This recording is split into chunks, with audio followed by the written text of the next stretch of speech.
तिथे जम्मू काश्मीरच्या उरी सेक्टरमध्ये काल पाकिस्तानकडून जोरदार गोळीबार करण्यात आलेला होता आणि या गोळीबारीमध्ये त्यांनी उरीमधल्या नागरी वस्तींना मोठं नुकसान केलेलं आहे आणि अनेक घरांची पडझड देखील झालेली आहे। त्यामुळे नायब राज्यपाल मनोज सिन्हा यांनी या परिसरामध्ये जाऊन पाहणी देखील केलेली आहे। दरम्यान इथले जे नागरिक आहेत त्यांना वेळीच सुरक्षित ठिकाणी हलवण्यात आल्यामुळे या ठिकाणी जीवितहानी मात्र झालेली नाही आणि काहीच वेळापूर्वी नायब राज्यपाल मनोज सिन्हा हे उरीमध्ये पोहोचलेले होते। त्यांनी या परिसरात जाऊन संपूर्ण जो शेलिंग झालेला होता, जो गोळीबार झालेला होता त्याची पाहणी केली, सगळ्या परिस्थितीचा देखील आढावा घेतला।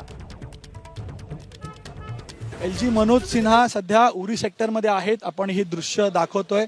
या दृश्यांमध्ये आपण पाहतोय की ज्या ज्या ठिकाणी काल शेलिंगमुळे नुकसान झालं होतं, हे माझ्या उजव्या बाजूला ही दोन दुकानं आहेत, त्या दोन्ही दुकानांना नुकसान झालं होतं।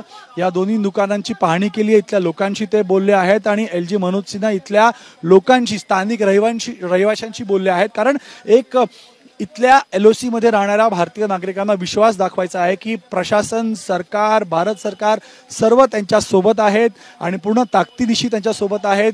संकटीच्या काळामध्ये त्यांना सरकार वाऱ्यावर सोडणार नाही, सगळ्या त्यांना सुरक्षित ठिकाणी पाठवणं, त्यांच्या इतर गोष्टी सरकार पूर्ण करेल हेच दाखवण्यासाठी एलजी मनोज सिन्हा इथं आलेले आहेत। काल कमलकोट आणि उरीच्या या हाजीपीर सेक्टरमध्ये जवळपास 8 तास शेलिंग झाली। हाजीपीर सेक्टरमधूनच उरीमध्ये 2 शेल या दुकानांवर पडले। हे दुकान पूर्णतः क्षतिग्रस्त झालेले आहेत। याशिवाय कमलकोट सेक्टरमध्ये देखील काल रात्रभर शेलिंग झाली। 8 तास शेलिंग करण्यात आली होती।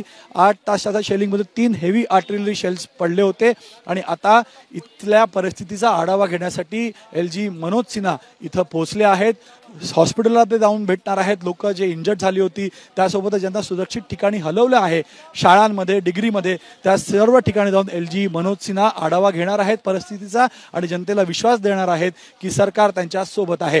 कॅमेरामॅन दीपेश महाजनसह गणेश ठाकूर, एबीपी माझा, उरी। एबीपी माझा, उघडा डोळे बघा नीट।